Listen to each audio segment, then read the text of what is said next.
এই ভারতের সাথে আপনারা যতই বন্ধুত্ব করেন, স্পষ্টভাবে বলে দিতে চাই, এই ভারত কোনো দিনই আমাদের বন্ধু না। এই ভারত হচ্ছে আমাদের চিরদিনের শত্রু। যে গাজওয়াতুল হিন্দ, এই হিন্দুস্তানের সাথে গোটা পৃথিবীর মুসলমানদের একটা লড়াই হবে, একটা যুদ্ধ হবে। ওই যুদ্ধেও এই হিন্দুস্তানের সমস্ত মালাউনরা পরাজয় বরণ করবে এবং মুসলমানরা বিজয় লাভ করবে। জোরে বলেন সুবহানাল্লাহ। এ পর্যন্ত ভারতে 170টার মতো মসজিদ বিভিন্ন যন্ত্রপাতি ব্যবহার করে গুড়িয়ে দিচ্ছে।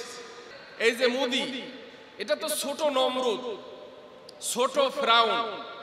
এর চেয়ে অতীতের ফিরাউন নমরুদ ধ্বংস হয়েছে, যাদের দৃষ্টান্ত কিয়ামত পর্যন্ত বলবৎ থাকবে এবং মানুষেরা স্মরণ করবে। ঠিক কিনা বলেন?